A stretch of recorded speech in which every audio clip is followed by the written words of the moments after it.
Good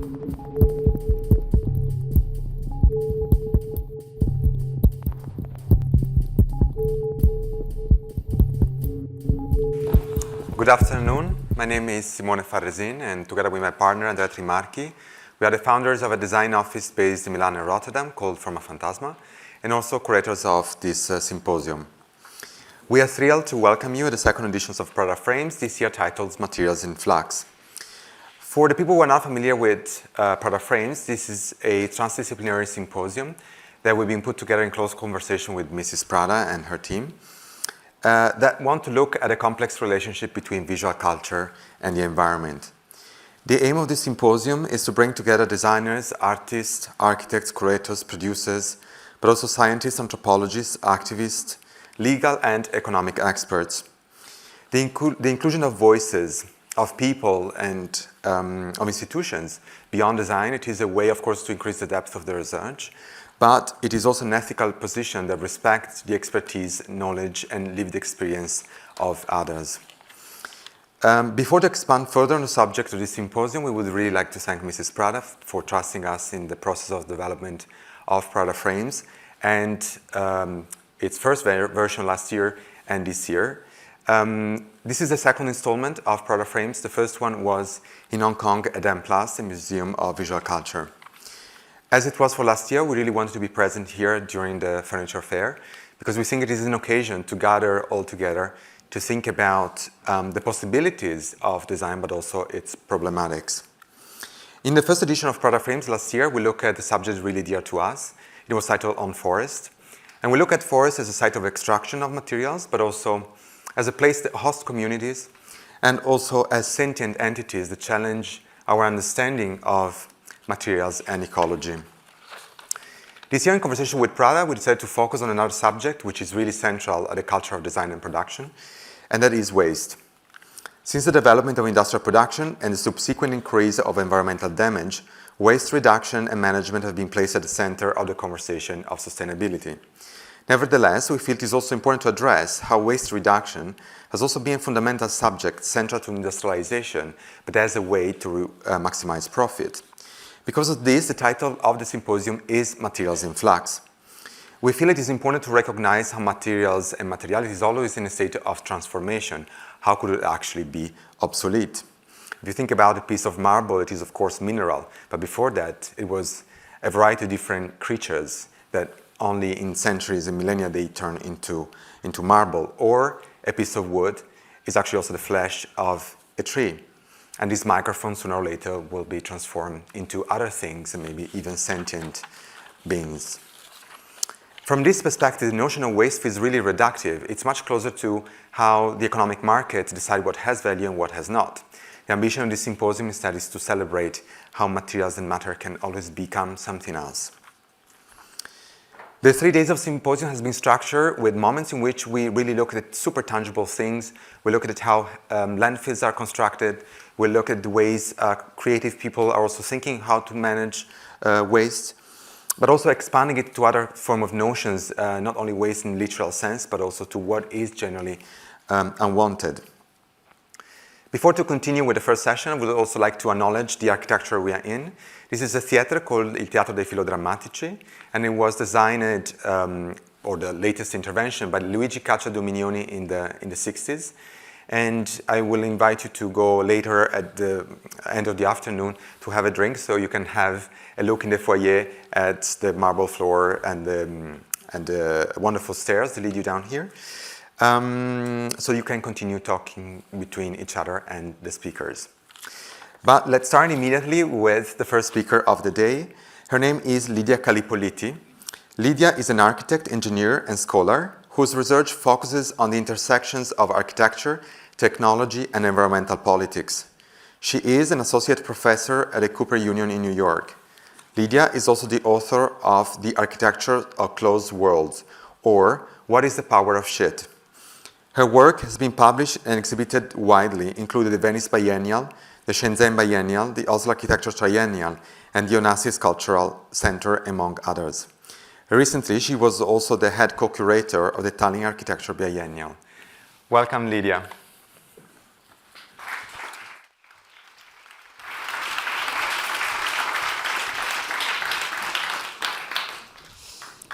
Thank you so much, Formafantasma and Prada, for this wonderful invitation, especially Simone, Andrea, and Ibrahim. I'm really happy to be here among you in the Mediterranean sun, close to home.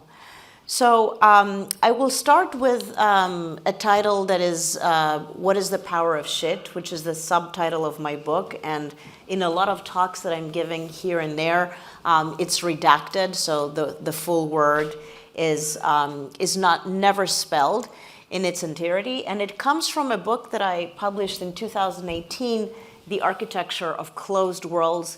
It is a normative title that references the architecture of the well-tempered environment by Rainer Banham, a very important book in the evolution of building technology that was published in 1969. But I chose a very ugly subtitle, What is the Power of Shit, to really illustrate that our idealization of circular economies and circular reasoning in ecological thinking is something that we cannot really take for granted unless we understand visceral material realities, which is also the theme of this conference, the power of shit. So very quickly, I will tell you a little bit about the book and the power of shit.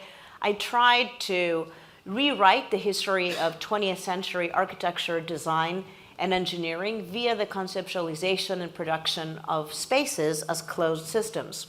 I argued that contemporary discussions about global warming, recycling, and sustainability have emerged as direct conceptual constructs related to the study and analysis of closed systems.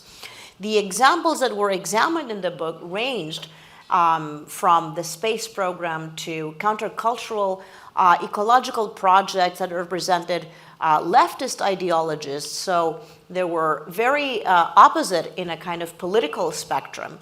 But they all underlined a disciplinary transformation and a rise of what I called a synthetic naturalism, where the laws of nature and metabolism are displaced from the domain of wilderness, from nature, to the domain of cities and buildings.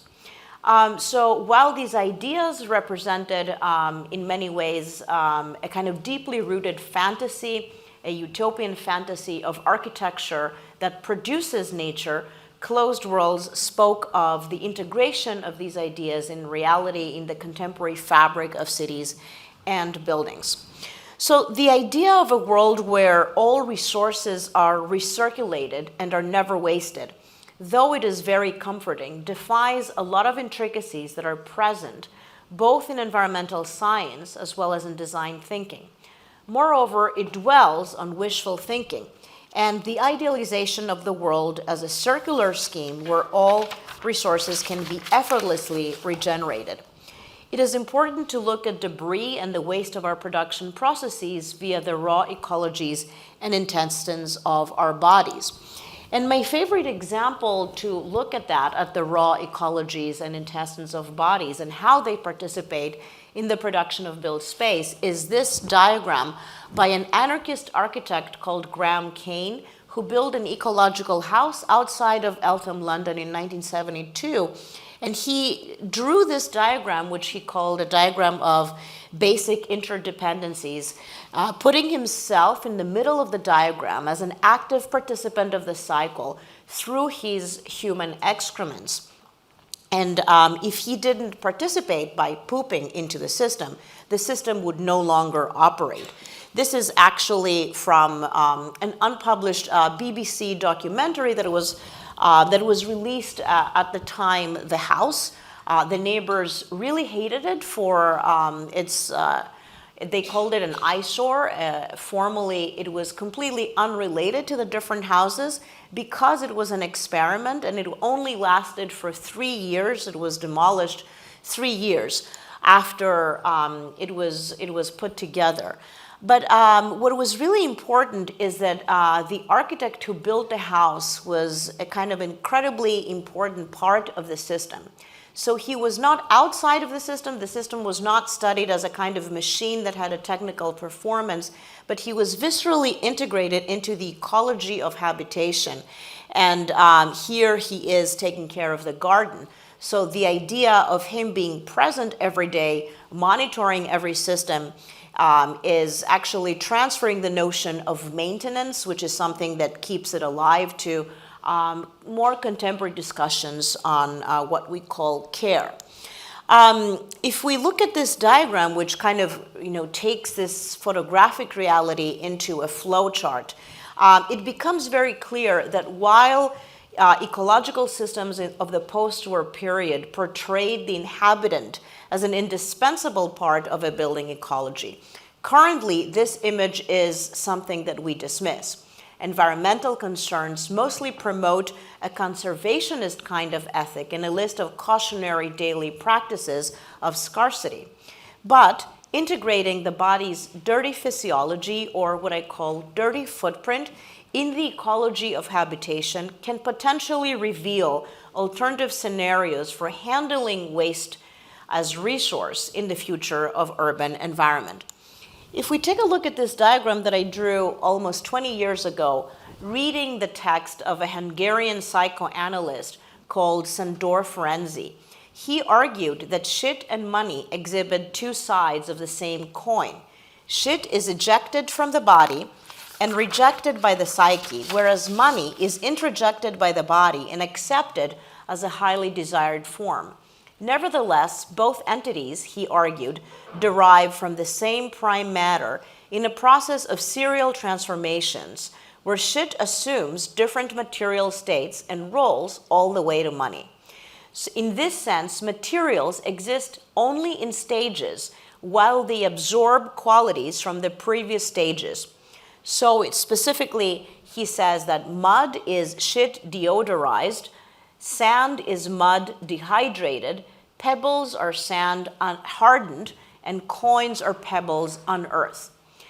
So while the affinity between money and shit, between capital and excrement, has been a pervasive subject of historical and theoretical investigation, we see here Roman Emperor Vespasian, since we are in Italy, invented the phrase pecunia non ole, money does not smell, to explain the taxation for the usage of public urinals in order to expurgate the dishonorable act of defecation. So from the experimental processes of alchemists to Freud's anal sadistic phase in the individual's psychosexual development, recycling shit to money is as much a theoretical project as it is a factual constituent of capitalist production. Waste needs to go away, and the very process of purging, transporting, and carrying waste into oblivion, removing all that is worthless, is very profitable. As Ferenczi argued, money is dehydrated filth made to shine. In recent history, the latest market bubbles grow from the exchange of carbon dioxide emission between countries in compliance with the Kyoto Protocol. Future market bubbles are prognosticated to rise from the trading of urban waste. Congested metropolitan environments like New York produce massive amounts of solid waste and sewage that is then transported out of the city. So the purging of this waste, although it is invisible to our perception, generates a lot of capital for those who manage and transfer the raw materials. And here's an example. In New York, the beating heart of global finance and culture, which is home to more than 8.5 million people who create an enormous amount of poo. As reporter Oliver Millman wrote in The Guardian, a substantial amount of the city's shit is expelled to Birmingham, Alabama, causing major stink methane clouds 900 miles away. The treated sewage that is euphemistically known in the industry as biosolids travels by this train, which is called the poo train, to a landfill west of Birmingham, causing what the locals and the mayor's office call the death smell. Since the Environmental Protection Agency decided in 1988 that it is not okay to dump shit into the ocean, where to put New York's fecal matter has become an incredible constant challenge, because the city creates around 1,200 tons of sewage every single day. In Alabama, the avalanche of northern poo by this train is a wider concern of the environmental risks for residents, particularly impoverished people and people of color. Further south, a landfill bordering the majority of African American settlements of Uniontown contains around 4 million tons of toxic coal ash and welcomes other debris from 33 different states in the US.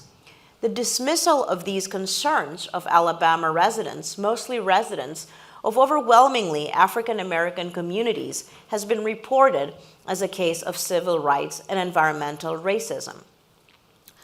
So in many ways, shit forces us to look at questions of ecology viscerally via the raw ecology of our bodies and the understanding that recycling is not just a statistical problem that we can relay to the management of urban resources, but it is also a basic bodily reality that affects the water we drink and the air we breathe. As Donna Haraway wrote in her latest book, Staying with the Trouble, she said, "I am a compostist, not a post-humanist. We are all compost, not post-human."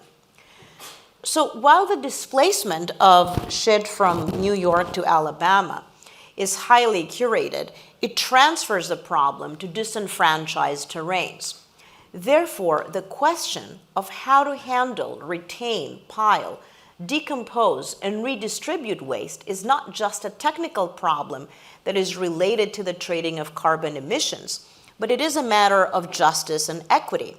Retaining waste on site and designing infrastructures, like you see on the screen, on how to live with our excrement is an opportunity that may have long-term environmental and health benefits, despite the upfront cost of investing in specialized digestive infrastructural machines. And this is something that indigenous cultures have long pioneered by managing waste without ignoring it or expelling it.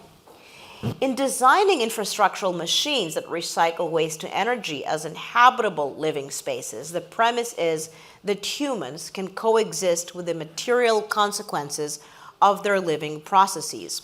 In this image, in the toilet and garden space that you see, feces are separated from urine and digested in an integrated toilet/garden/social auditorium space.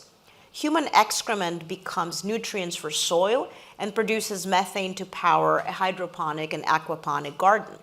The toilet, therefore, becomes a central space for the life support system, and the social dynamics and attitudes towards ablution spaces would no doubt change. Foreseeably, this and such possibilities could compel us to reinvent the politics of our territorial dimension. And this is a project that was done for the London Design Museum, commissioned by Justin McKirk, who was here yesterday, maybe he's here, maybe not, about life on Mars. And obviously this is a very contended subject because it includes the colonization of other planets. But I think it's extremely interesting to see how the necessity to create closed systems for survival in another planet enables scarce resources like water and oxygen to be reused and recycled by being extracted, filtered, and recirculated. Most importantly, they convert waste into viable commodities.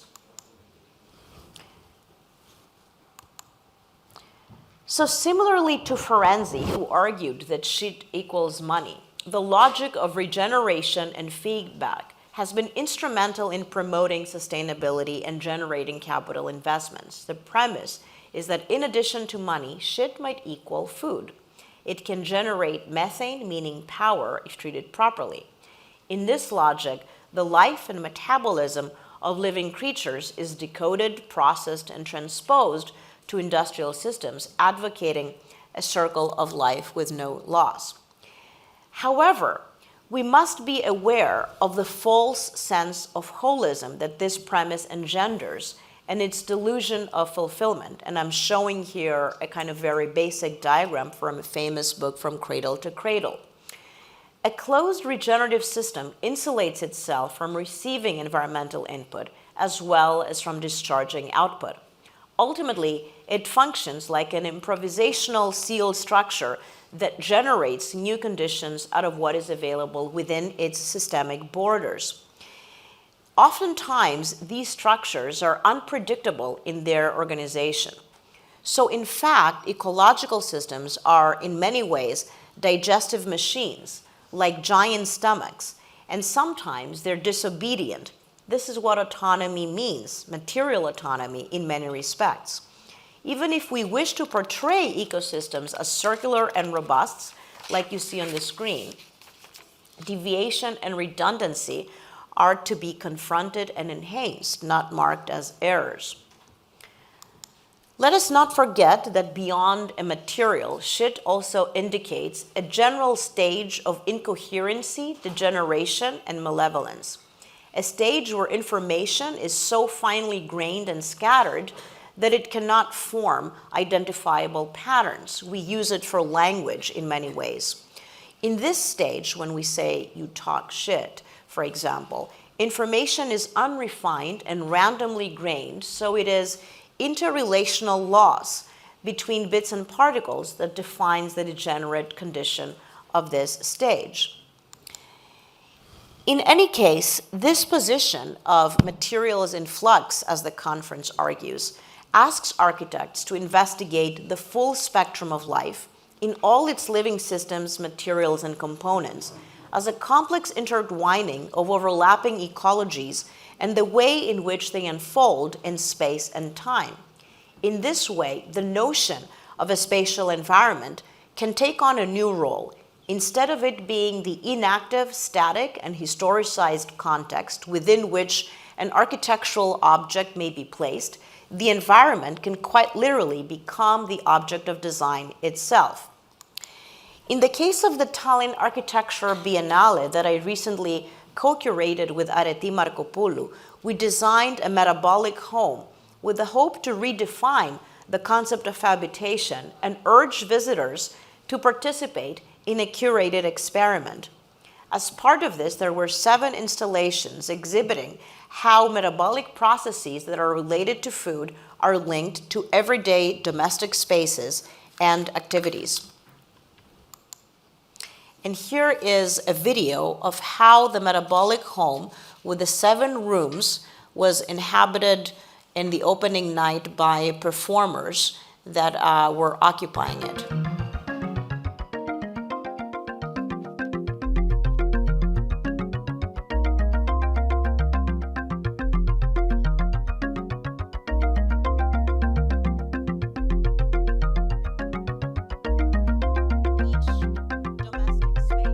Was part of a larger domestic ecosystem and interacted with the other parts of the house in a feedback chain of resource exchanges. So there was a kitchen, a dining room, a toilet, and each space would kind of transfer its output to the next space. And you see the kind of connections marked on the floor and the way that the output of one space by the performance becomes input for another.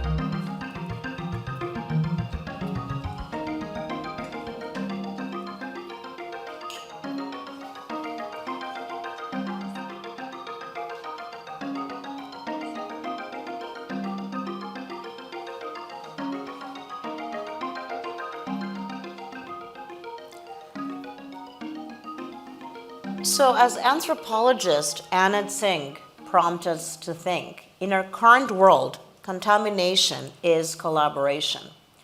We are contaminated by our encounters. They change who we are as we make way for others. As contamination changes world-making projects, mutual worlds and new directions may emerge. Everyone carries a history of contamination. Purity is not an option. One value of keeping precarity in mind is that it makes us remember that change with circumstances is the stuff of survival.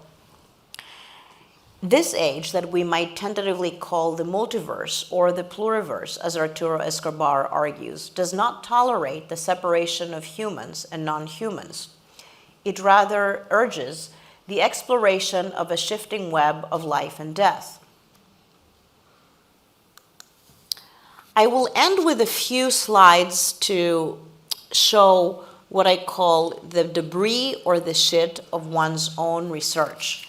And by that I mean all of the thoughts and ideas that recirculate in one's mind and how they take shape and form in different projects and different moments in time. A lot of my work begins from the examination, redesigning, and animation of archives.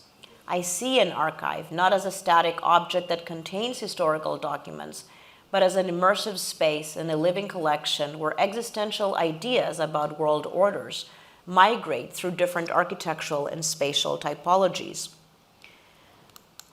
So designing archives is not just about curating and categorizing in a didactic way. It is about creating journeys between different spaces, times, places, and objects of investigation.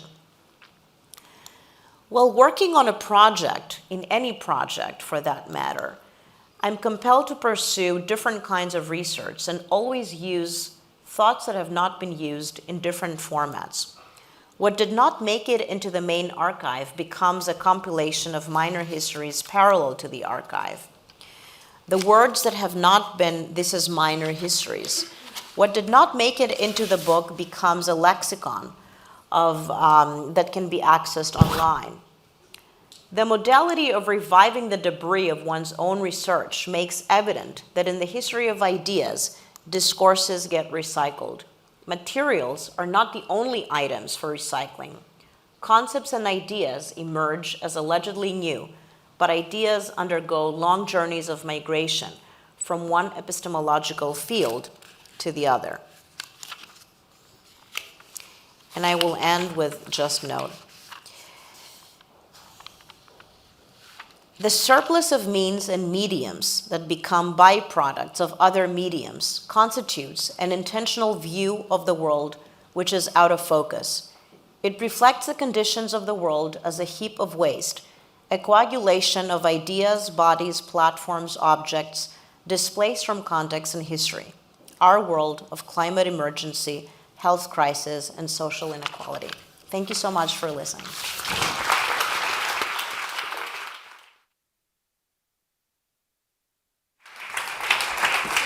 Lydia, thank you so much for your presentation. Hello everybody, I'm Andrea Trimarchi and I'm the co-founder of Formafantasma. Welcome to the last session of today.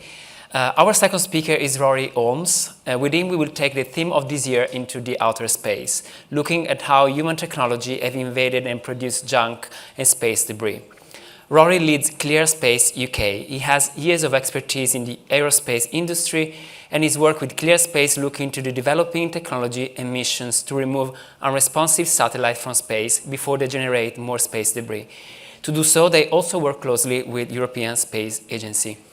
RORY, the floor is yours.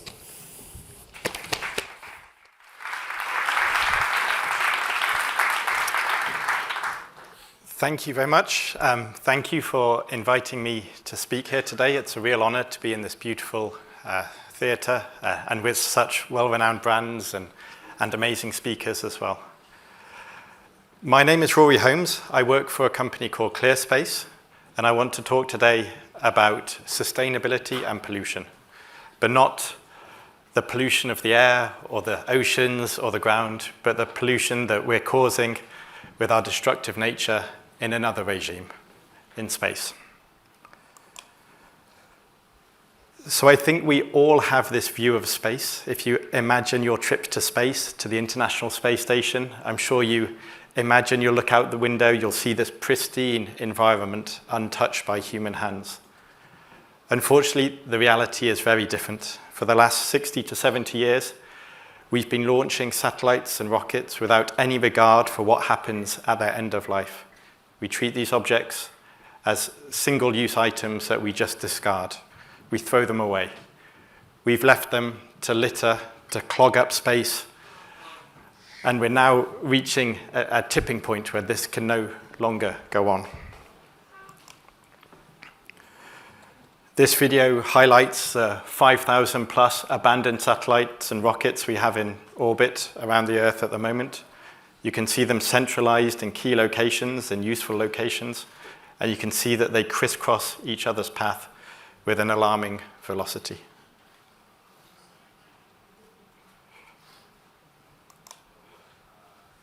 I think we have a moral obligation to address this issue. As a species, we shouldn't be polluting any environment, but we also have a very pressing, practical, operational risk that we need to mitigate.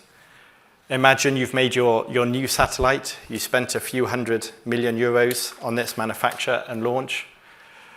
This satellite is serving customers on ground, it's providing a service to humanity, it's making you a revenue stream, it's making you money. What would happen if your satellite was hit by a piece of space debris? A piece of space debris that could be traveling 10 times the speed of a bullet.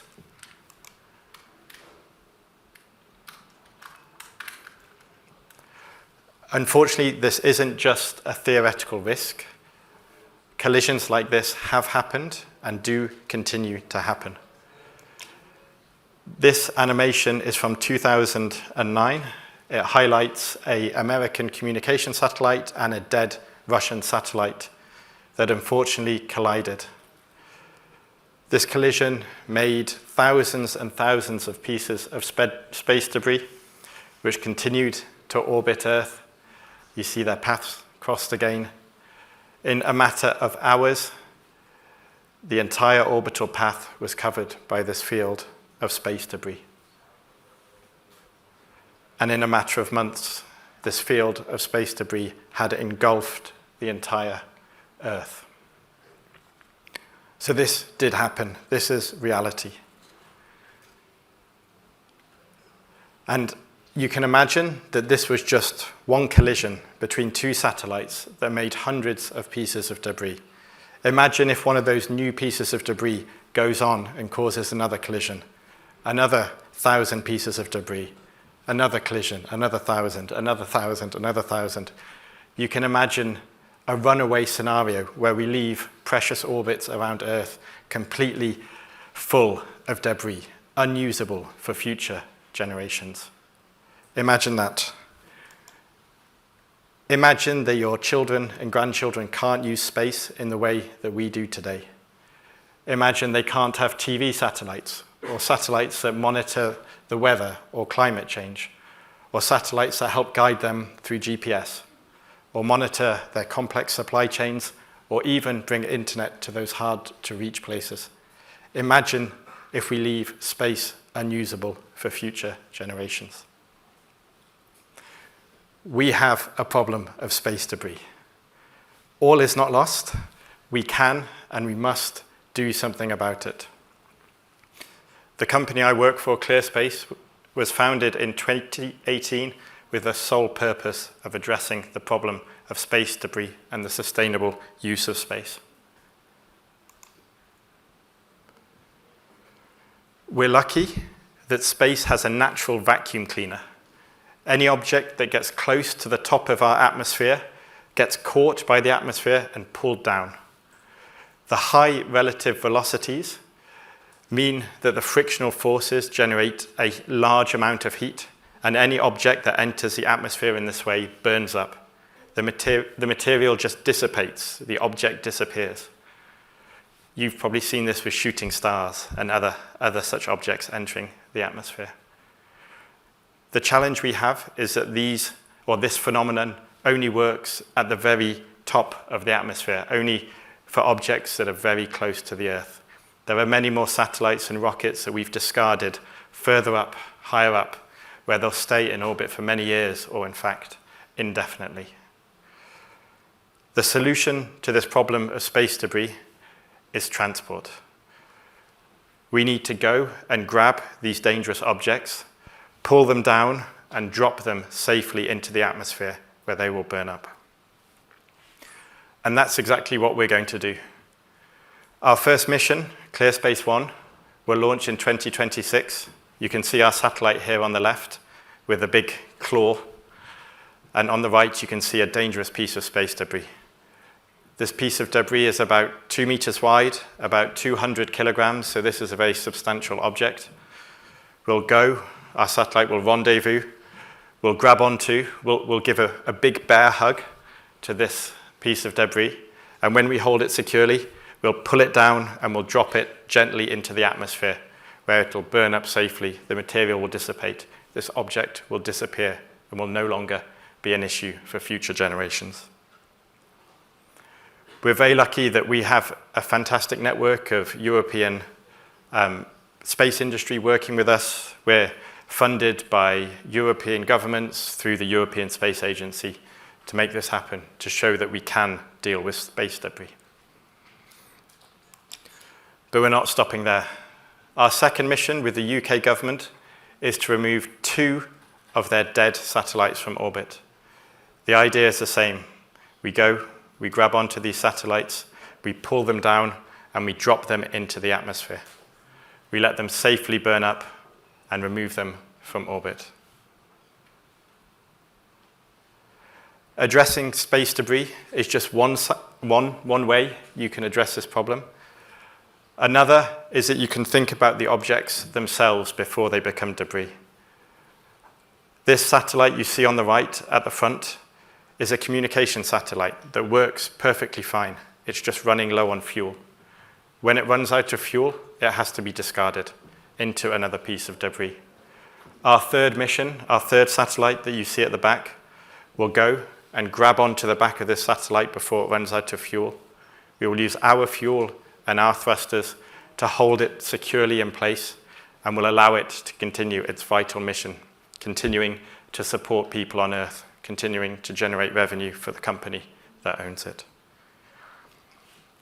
So, we need to address the problem of space debris and also the utilization of our assets in space, extending their life where possible.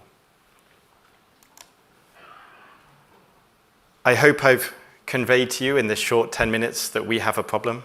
We have a significant problem of sustainability in space. We have a significant problem with space debris. It's a problem we have to address now, and it's a problem we can address.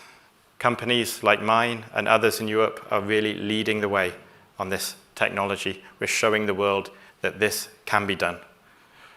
We're lucky to work with partners throughout Europe, support from governments within Europe, supports from international bodies like the European Space Agency, and also partner companies like Omega who share our vision of a sustainable use of space. We can solve this problem, and we must solve this problem now. Thank you.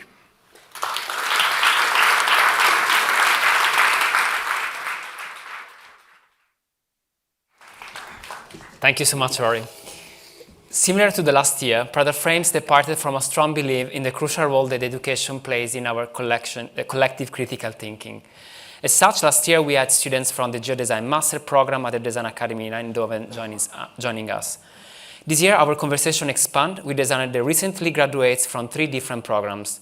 We will start with Carolin Schelkle, who is a product designer from Mekal in Switzerland. A presentation will explore the processes and materiality of wool. We will then hear from EMMIE Massias, who is a visual researcher graduated from the Geodesign program in the Netherlands. Her presentation will look into the materiality of sand and concrete as mode of translating complex geopolitical context. We will finish with a video presentation from both architect ROCIO BRIZZIO and Ana Paula Hernandez DERBEZ, fresh grads from Columbia University, GSAP in New York. Their presentation will look into the potential of unwanted pokeweed in Central Park. Caroline, please, the stage is yours.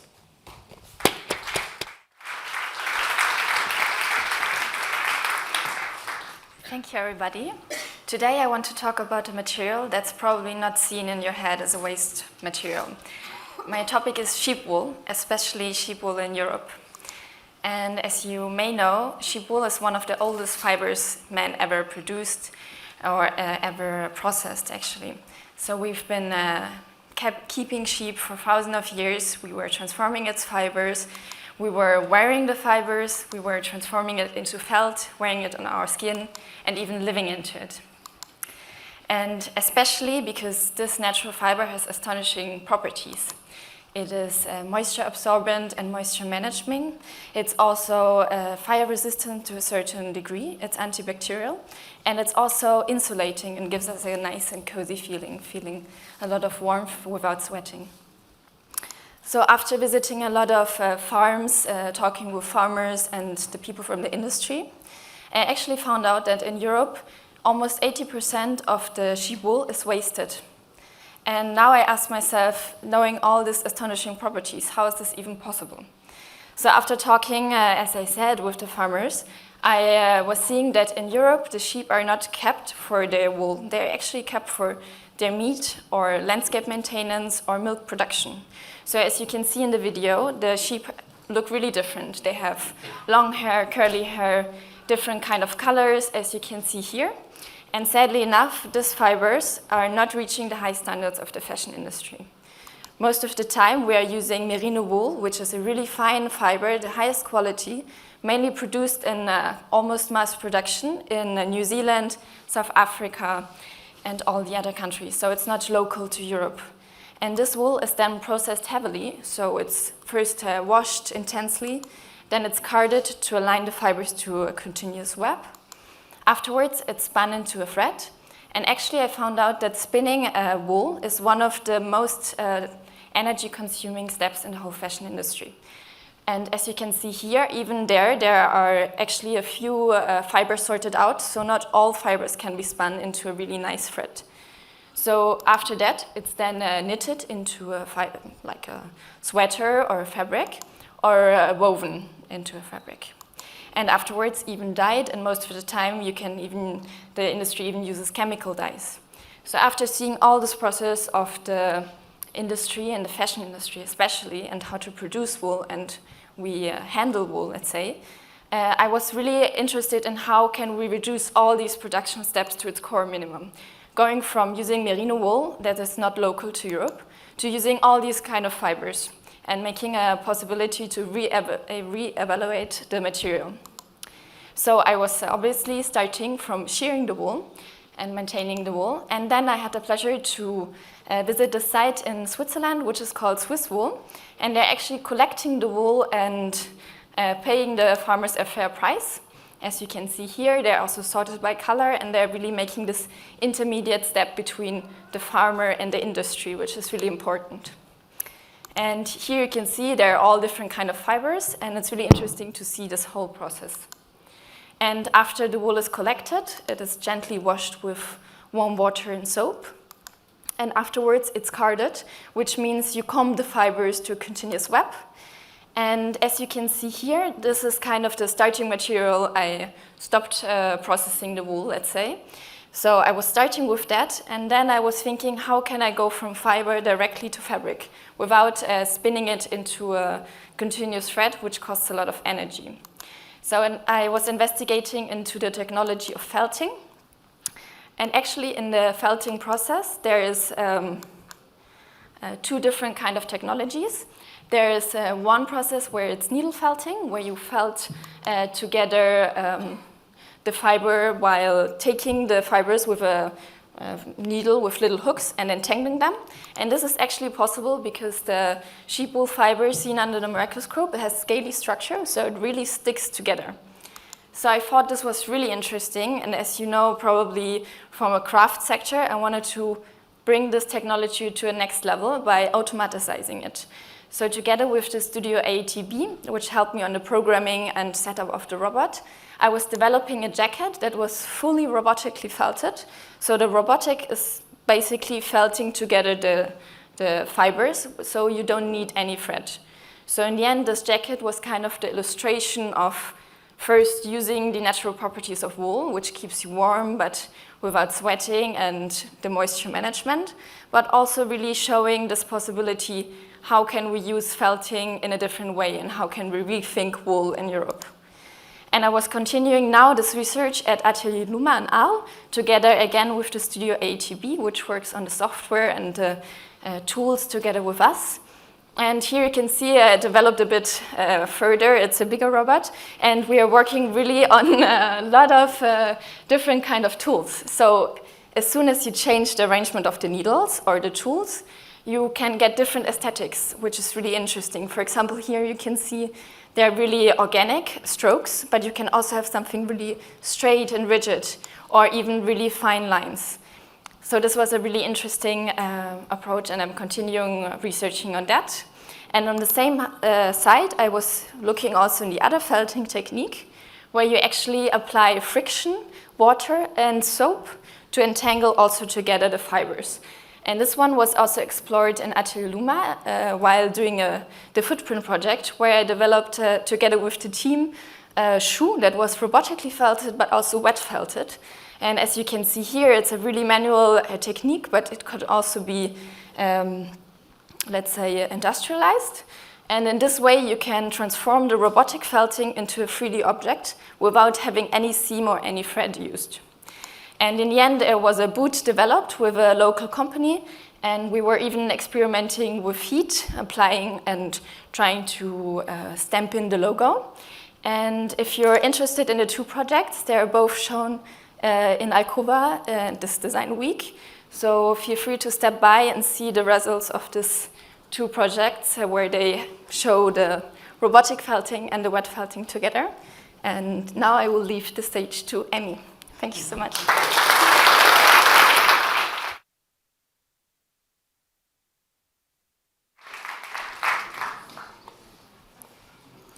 Hello, my name is Emmy, and I'm here to speak about two of my projects that I developed at Design Academy, which will speak less about waste, but more about materials and landscapes and transformation. So Shifting Sands and Requiem for a River are both projects that focus on the environmental and geopolitical tensions of a context in Southeast Asia, and more specifically in Vietnam, where I grew up, and will examine part of the extractive systems which are often obscured in the rapid urban development that is taking place. Shifting Sands is a body of work that observes the sand mining industry in the southern part of Vietnam, in the Mekong Delta. The Mekong River Delta is an ever-changing landmass and landscape formed over thousands of years by the sediment that is carried downstream from the Mekong River. The active deposition of sediment has steadily expanded the coastline over thousands of years, resulting in a fertile and nutrient-rich landmass that has supported generations of people. Yet in recent decades, sand mining and dam construction have disrupted the natural process of sedimentation. With the increasing number of dams built on the river, more sediment is being held back and reducing and slowing down the natural process of sedimentation that reaches the delta. Meanwhile, the rise in urban development and the artificial land reclamation projects are requiring an increasing amount of sand to be excavated, which then weakens the riverbank, making it vulnerable to erosion, subsidence, and flooding, and posing major threats to the population who depend on the land. My research began with the case study of a land reclamation project named the Kanya Ecotourist City Project, which is set for completion by 2031. Covering nearly 3 hectares of reclaimed land, it will require a staggering 140 million cubic meters of sand dredged directly from the Mekong Delta, which is already facing serious subsidence. What we can observe is the ever-changing landmass of the delta that is in constant fluid motion versus the stubborn physicality of urbanization, creating a tension between flux and fix. The landscape and river are in constant flux, where displaced communities and vernacular architecture are uprooted by sand mining and its effects on soil erosion, riverbank collapse, and flooding. Yet this region is transitioning to a state that is becoming more fixed, with urbanization and land reclamation projects that profit from sand mining and the transformation of sand into concrete. The crisis lies in this vertical loophole where land subsidence is accelerated by sand excavation for the expansion of cities, while the increasing number of skyscrapers is only adding more weight to the vulnerable landscape, which is also accelerating sinking in the region. My work seeks to untangle and translate these complex notions of resource exploitation and landscape transformation to the scale of the body, using the body to illustrate and record the effects of erosion and subsidence. Shifting Sands is a participatory performance and a narrated workshop that intends to immerse participants into the process of sand casting. The process seeks to embody the mechanical and natural movements of sand dredging, of digging, of soil erosion, deformation, and subsidence by using gestures from the body that are required to carve and sink the body into a sandbox to create a negative space that becomes filled. The process allows me to facilitate this understanding of fix and flux, with the fluidity of sand in its excavation and the use of plaster as a means to translate the cementing of a new land. By inciting the performers to reclaim their own land, the objects resulted in forms that displayed the pressure of fingers and hands and were featured as a peaceful manifestation of protest and resistance against sand mining and land reclamation projects that harm the vulnerable landscape of the Mekong Delta. The next piece of work is my graduation from June of last year, which builds on the research and a continuation of this workshop and participatory performance process, but with a wider angle that is focused on the water politics of the Mekong River. The Mekong is the longest transboundary river in Southeast Asia, flowing from the top of the Tibetan mountains in China down to Myanmar, Thailand, Cambodia, Vietnam, where it splits into the Mekong Delta.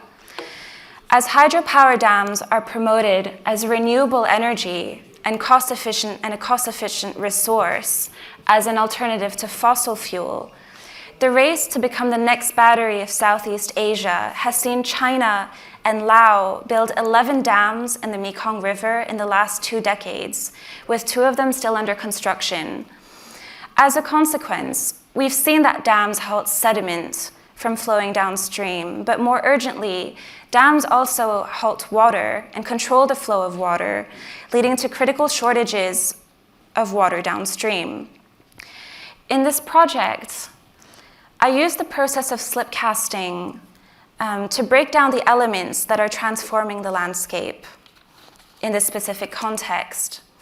Requiem for a River features our participatory performance, using slip casting as a creative process to address water scarcity in the Mekong Delta as a consequence of controlling this water flow of shared rivers from upstream damming. Working with various bodies of clay and a system of modular molds, creating multiple configurations to form a collection of vessels, this performance basically guides participants into the process of slip casting to reflect on the imperial dominance of the hydropower dam. The reason I say imperial is referring to another case study where in Vietnam's dry seasons of 2016 and 2019, the Mekong River Delta experienced its worst droughts on record in nearly a century. The government of China was accused of using its dam reservoirs to turn off the tap on its downstream countries, halting so much water to generate electricity, which would lead to erratic and destructive water fluctuations, exacerbating droughts and a state of climate emergency downstream. As the performance unravels, it amplifies the geopolitical power of the dam as a border of conquest and control, asserting power over the shared water resources and highlighting the authority to dictate the social and economic fate of the downstream countries on the Mekong River Delta. With the molds that I've used to represent a dam reservoir and relating clay to the river, this process allowed me to reveal the consequences of controlling this river flow. The natural floods in the monsoon seasons become disrupted in the wake of the dam, in hand affecting the entire agricultural sector of the Mekong region, which is mostly rice agriculture, and thereby impacting the local populations and fragile economies that exist there. So beyond this workshop and participatory performance, the objects themselves live on to facilitate a conversation about river politics and as an act of resistance against further hydropower development in the region.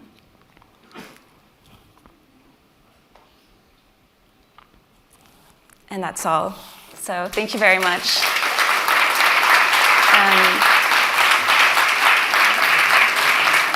I will leave the stage to ROCIO and Anna, who will be showing a video. Thank you.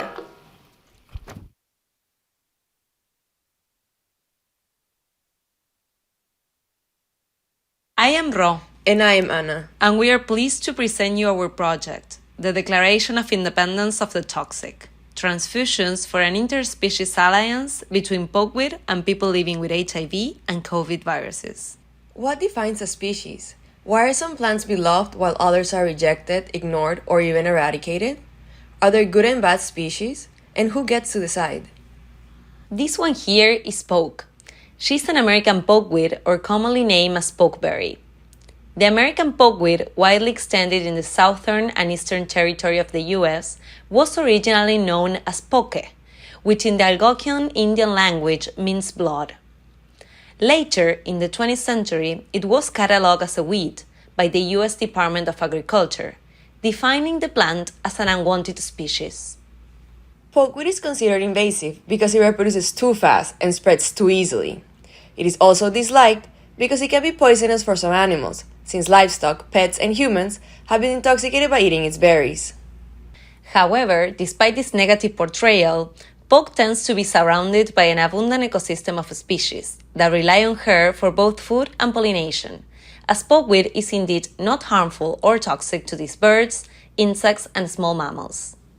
Poke has made some major appearances in history, especially thanks to her amazing fluids, the chemicals running through her leaves, and the colorful liquid containing her berries.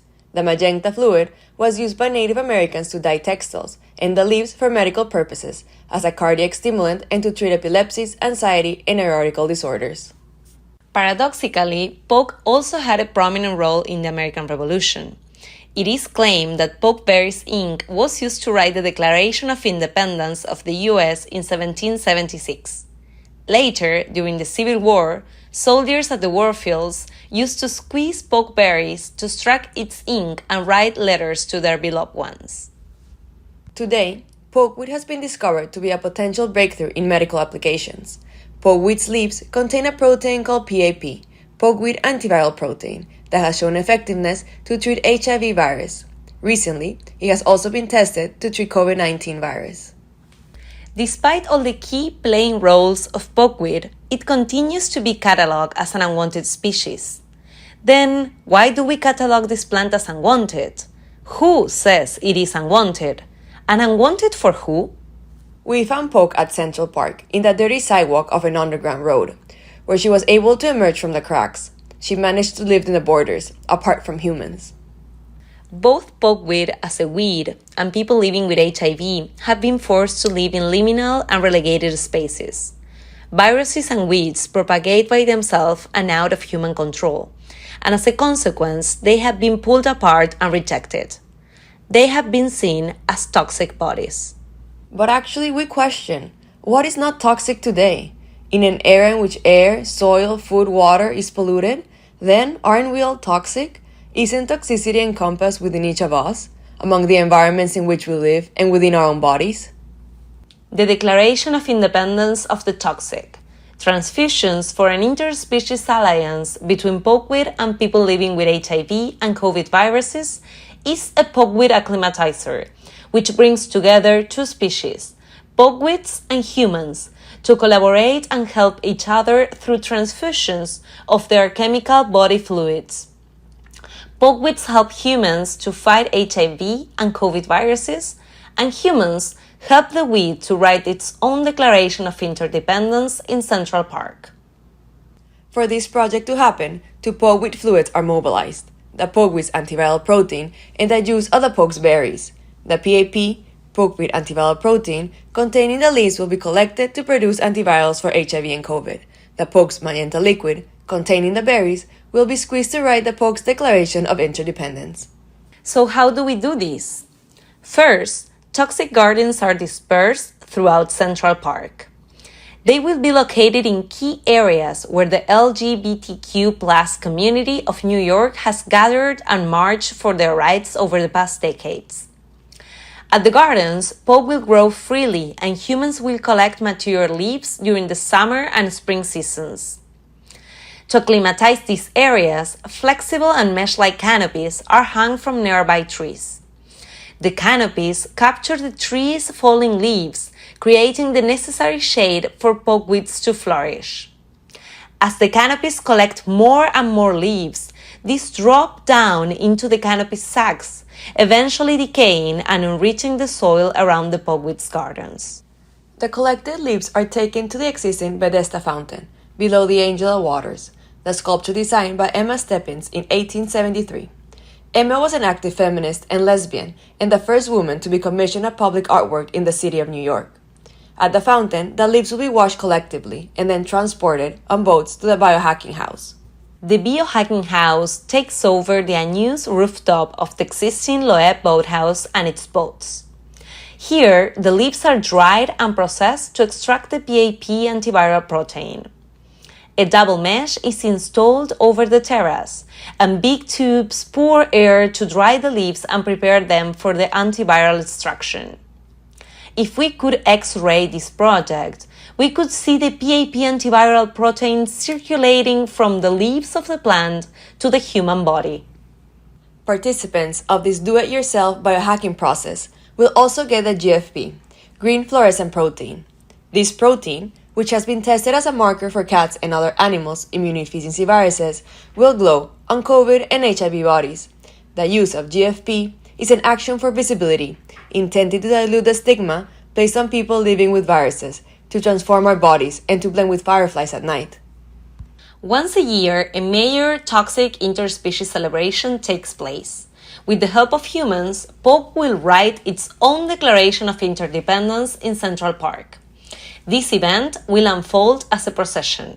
Humans will stop at each of the toxic gardens and squeeze the round and juicy poke's berries, allowing the fluid to tint the soil and mark the plant's territory. Poke will use her own magenta fluid, containing her berries, to speak for herself. This is Poke, writing her own declaration of interdependence, as she can now move freely through Central Park. The procession is conceived as a performative and bodily engaged event that will end at the Bethesda fountain. The berries collected throughout the summer will be poured into the fountain, where humans will crush the berries as a sort of grape harvesting event, releasing the magenta liquid into the water bodies of Central Park. In this collective celebration, toxicity and the injustice of its displacement will be collectively acknowledged and celebrated in its multiple forms.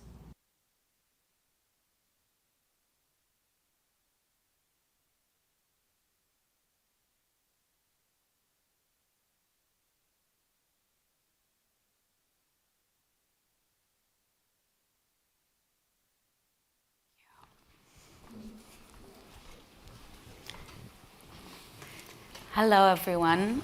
Thank you so much for being here. My name is NATALIA GRABOWSKA. I'm the curator at large of architecture and site-specific projects at Serpentine. And it's a great pleasure and honor, as always, to share the stage with SUMAYYA VALLY, with whom we met in 2019 when you were awarded the Serpentine Pavilion Commission that then got realized in 2021. I just want to begin, first of all, to thank Mrs. Prada for enabling this symposium, everyone at the Prada team, and of course the wonderful Andrea and Simone of Formafantasma for having all us and making it all happen. And everyone at the studio team has been wonderful, Ibrahim, Sarah, Gregorio, and so many people that are there. So thank you so much. SUMAYYA runs an architectural practice called Counterspace, and I'll just read your bio to do it justice. Counterspace is an award-winning architecture and research practice led by its founder, SUMAYYA VALLY. The practice occupies a space between the functional and the speculative, pedagogy and praxis, simultaneously describing cities and their histories and futures, and imagining them. Inspired by its location, Johannesburg, Counterspace is committing to developing design form, particularly for the continent, through design, research, publishing, pedagogy, build things, and other forms of architecture. There's a lot. Current projects are focused on expressions for African and Islamic hybrid identities, both rooted and diasporic. SUMAYYA's process is often forensic and draws on the oral, sound, ritual, supernatural, and the overlooked as generative places of history and work. SUMAYYA designed the Serpentine Pavilion in 2021, as I just mentioned, and most recently has also served as artistic director for the inaugural Islamic Arts Biennial in Jeddah that has just been extended until end of May, and has also recently contributed to Dhaka Art Summit with a new work, among many other things that keep you busy. Thank you so much, SUMAYYA, for being here. I want to begin the conversation by sort of almost laying the ground of your practice and ask you about the architectural reference that you cite the most. And, you know, just could you tell us more about Johannesburg, which has informed so much of your thinking and architecture and the responses that you create? Thanks so much. It's such an honor to be in conversation with you, Natalia. I think Counterspace is what it is, also largely because of the collaborative voices that it's been formed alongside, and you are certainly one of them. So in this slide, we see one fragment of somewhere that I'm very passionate about, Johannesburg. And Counterspace was really formed by Johannesburg. So I was very interested at the time in thinking about all of the conditions of my city, of its challenges, its histories, but also its incredible richness and diversity. And I was very frustrated, as you know, when I first started the practice, because I felt that all the design that we inherited, everything that we saw in the profession and the canon was not resonant with the conditions of the city, both its challenges and its opportunities. And Johannesburg is a city that is synonymous with segregation. It really is a city that is incredibly unequal by design, and we are still living the legacies of apartheid. But I think despite that, it has an energy that is so incredibly resilient. It's so filled with life. It's so filled with rituals and the lives of people. And one really has a sense that there is so much conceptual food that is waiting to be transformed into design form. And Counterspace was started with the energy of this, with the intent to translate all these incredible phenomena in the city, both challenging and inspiring, into design form as a way to think deeply about how to articulate our histories and our futures. I guess also when you have so much restriction or separation in a place, there's also so much resistance and, you know, coming together and gathering that you can also draw on and kind of be, you know, explore and be part of, right? Yeah, absolutely. But also I think as an architect, if you understand that architecture was so implicated in the segregation of the city, it was so employed in affirming people's place in society and in the world. If we can see and understand that as architects, then I think we must also acknowledge that architecture can also be a force for the opposite. It can be a force that really brings people together, where, you know, we come together and gather and share, we gather and differ. And I really believe so much in that sentiment. And the first slide was actually a project that I wanted to talk about a bit more deeply, Folded Skies, in which you reference the mine dumps in Johannesburg. And to reflect the quality of light in Johannesburg, you use the iridescent chemical dust that comes from these mine dumps. Could you tell us more specifically about that project? Yeah, so that's one snapshot of a much broader body of research that I have that's based on Johannesburg's mine dumps, that started with my master's research when I was still a student. And I was really interested in thinking about this complex condition of Johannesburg's mine dumps, because Johannesburg as a city was really formed by the discovery of gold in the city.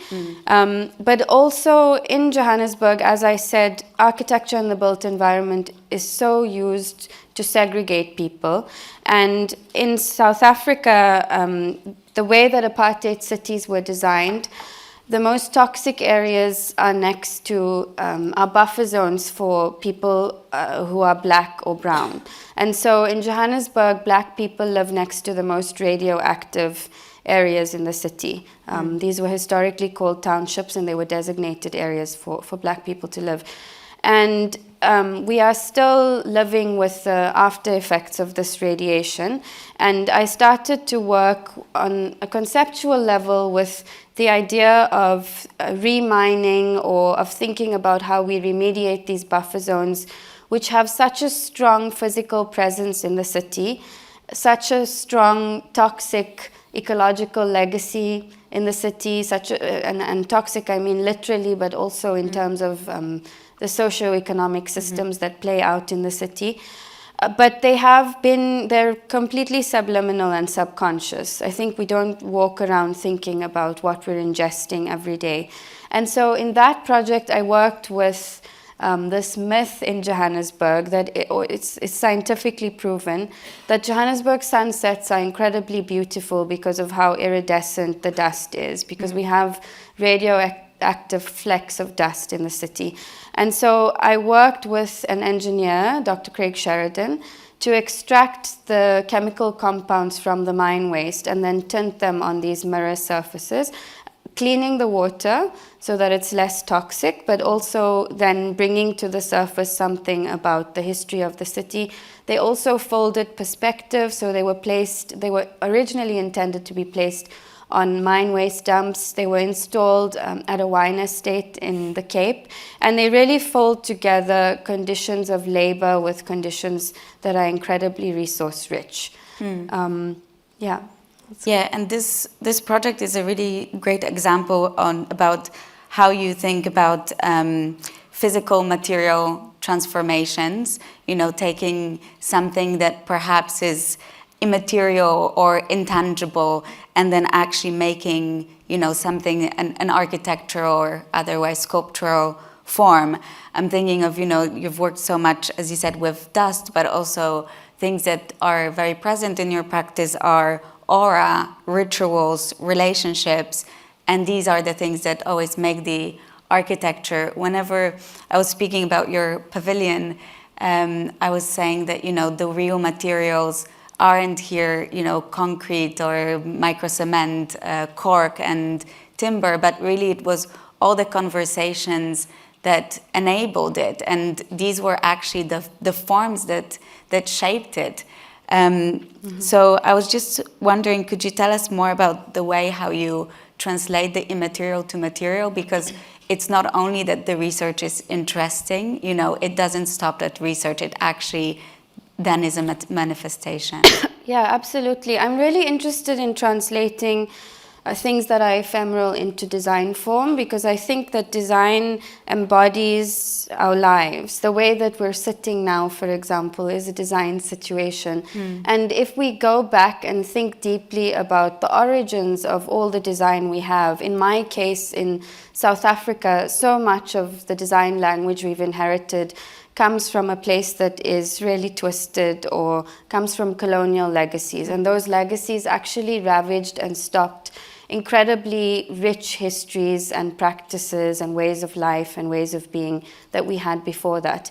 And with the pavilion, so I think you can hear my practice is deeply inspired by Johannesburg, but I had to think deeply, what does someone like me from my context and my part of the world have to say about a project in the centre of London. And I really started to think, when we first started to talk as well, about how to reflect London to London. And I became really interested, and we saw some images of them a little while ago, in the places associated with waves of migrations that became important for people to construct home and to construct belonging when they first moved to London. So some of the first mosques, African churches, synagogues, but then also marketplaces where someone could find traditional ingredients for recipes, or a cinema where someone could hear something in their mother tongue.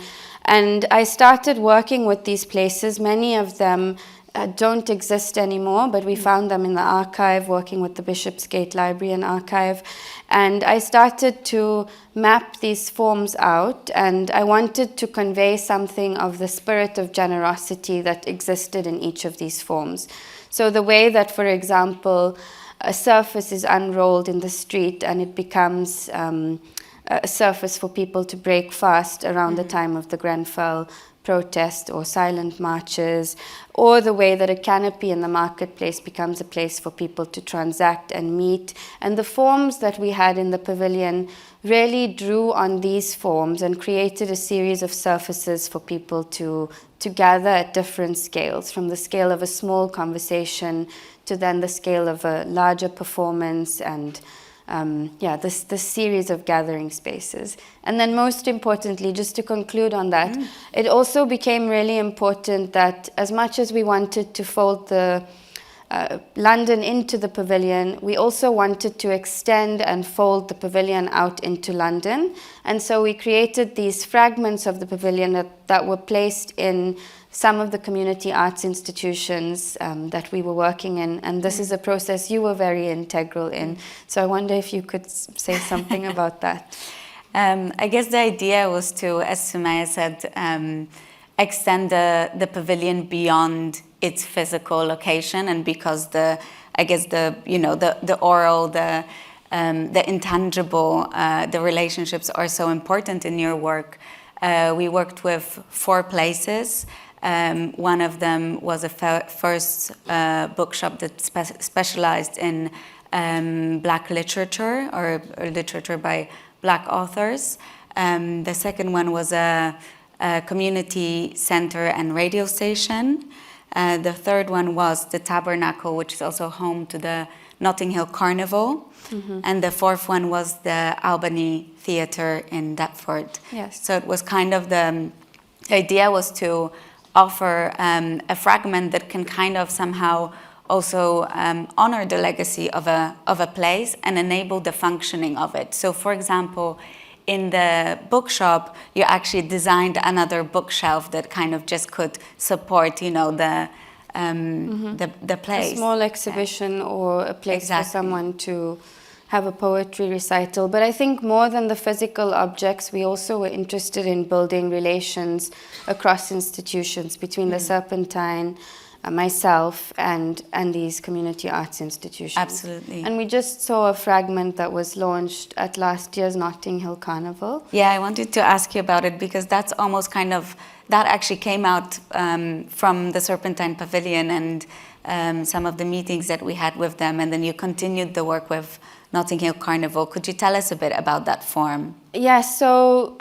we worked through the process of working with the Tabernacle, with the artist Alvaro Barrington, and we worked together, you and I, on a program called Sound System Sundays, where Alvaro and I curated a selection of sounds that were related to the history of revolution in Notting Hill.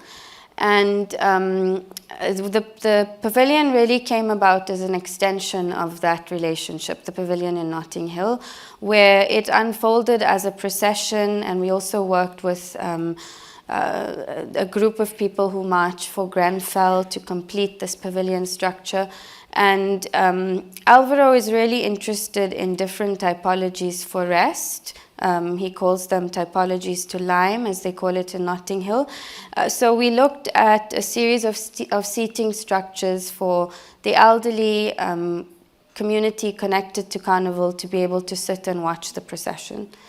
And I think this is forming part of an ongoing project where every year Alvaro will work with a young architect or designer to be able to contribute something to Carnival in an effort to recognize and re-anchor the roots of Carnival as a space of cultural production in London. And that kind of links very well with another very interesting strand of your practice, which is ritual as space making. And you wrote an essay a few years ago called Golden Plateaus, where you concluded by saying, being on a mind dump often feels like being in a scene from a sci-fi. Perhaps it is this otherworldliness and seclusion from the city that attracts ritual activity. Masawa churches often use the mind dumps as sites of ritual sermon and ceremonial prayer. The process of preparing the space for ritual prayer is an exercise in space making. 1. Chase former evil dwellers. 2. Remove dirt. 3. Dig a hole, place salt in it. 4. Add a sheep's tail to the hole if available. Sheep's tails act as good amulets against witchcraft. 5. Cover the hole with soil. 6. Draw a circle of hot ashes within the limit of the cleared space. 7. Have 3 priests gather around it with a bucket of water in the middle. 8. Mix coarse salt in the water. 9. Pray over the water, simultaneously sprinkle it around. I think there's a lot of ritual in your work, and there's a lot that manifests in your architecture and form and thinking that comes from rituals. I'm thinking of also your recent work as artistic director of the Islamic Arts Biennale in Jeddah, which takes place in Western Hajj Terminal, another very ritualistic, very important space. I was wondering if you could tell us more about the role of rituals in your practice, maybe through this project. Yeah, absolutely. I think, as I said, architecture is really an abstraction of a set of philosophies and mythologies. It's an abstraction of someone's ideologies for a way of being and for ways of life. And it's something, because we're all born into it, that we really take for granted. And I was thinking about this earlier when Andrea and Simone introduced, and they also said sometimes waste is, we think about things that are unwanted. And I think thinking about segments of society that have been marginalized, or the ways that histories have defined certain aspects of society, is also something that I think about frequently. And so this definition, Islamic art, is actually an existing, very well-known tradition and canon that, of course, has made a huge contribution to the field of art history.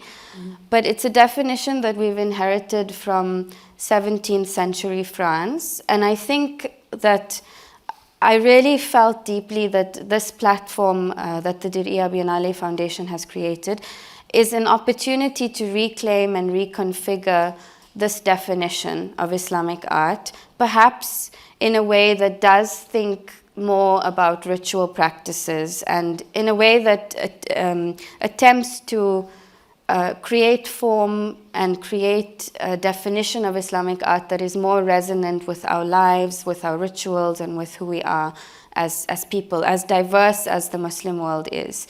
And I think the definition that we have of Islamic art has for a long time oscillated around geography or chronology, and very much around style and aesthetic. And arguably also these definitions have always been from the outside in. So there's a degree to which traditions are objectified and aestheticized. And I've been really amazed and honored that so many of the artists have taken on the theme of the Biennale in thinking through embodied practices and thinking through how practices are passed down from generation to generation. And we've created this sequence of spaces that is really atmospheric, but also that reflects on rituals and traditions from the faith, on forms of spirituality, on forms of community. Yes. So it unfolds in two themes. The first theme is called Qibla, which means the sacred direction. And in this theme, we're really thinking about the symbolic continuous gathering of Muslims around the world through our rituals and through our prayers. So every time we stand up in prayer to face the Kaaba in Mecca, we're connected past, present and future with anyone who will ever do the same.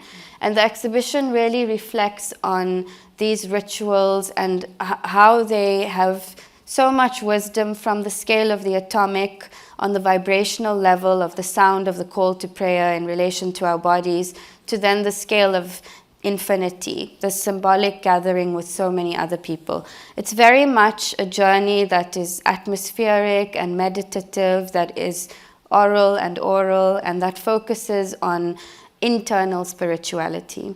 And then when we go outside, you'll see in a bit, we're reflecting on the theme of hijrah, or migration, and I was really inspired by the Hajj terminal as a site. So you've been there, and as you know, it's an amazing place, but yeah, maybe if you could give a bit more. Yeah, it's an incredible site, and we're across the road from the functioning Hajj airport terminal, which is where pilgrims land when they come for the journey of Hajj, this journey that Muslims perform once in a lifetime. And when I first visited the site professionally, I was flooded with memories of being there as a 14-year-old pilgrim, of seeing food from around the world, of hearing sound from around the world, of seeing people leading each other in prayer, and really seeing this energy of the entire world coming together, almost like a city comprising of the entire world. And I was reminded that this place has always been synonymous with migration and synonymous with gathering. And just by virtue of the fact that it gathered so many people, it became an engine and a nexus for cultural production. It had influence on so many cultural movements in the world. It had, of course, Malcolm X wrote profoundly about the influence that it had on his politics, for example, and we also have works that reflect on that. And in the outdoor area, the artists are really reflecting on the ingredients of community. So thinking about food, about sound, about work and worship, and all of the ways that we come together as community, all the things that bring us together. And also how we construct home and construct belonging after displacement or after migration. You spoke a bit also about, the kind of embodied knowledge and different material cultures that maybe some of these artists also practice, and that's how their work manifests. But I wanted also to ask you about some of the forms and knowledges that have influenced your forms of production, because I know there's so much that perhaps isn't in the canon, or maybe most of it isn't in the Western architectural canon. Yeah, I think I'm really inspired by other architects who have somehow managed to channel something about their own perspective, their own way of being, or their own unique way of seeing the world into design form, and that has really brought about change. If we think about Noguchi, or if we think about Zaha Hadid, we often talk about the work of David Adjaye as well. I think there's something special in the way that their views are really manifesting different ways of being. They're bringing out deeper social projects that are tied to the identities of people. And my work, I think, is incredibly inspired by Johannesburg as a place, which you know. But it is also inspired by, I think, how hybrid my own identity is. And this is not something that's ever conscious, but I think my own identity has so many contradictions and so many hybridities. I am South African of Indian heritage, but then I'm also Muslim, and I really believe in hybridity as a form of power to be able to connect across culture. And I think these rituals, these traditions that we've been brought up in, these forms of knowledge that we don't find very often in the canon, are the things that inspire me most. Sumaya, that's a beautiful way to to end. Thank you so much. Thank you so much for being here. Thank you, everyone.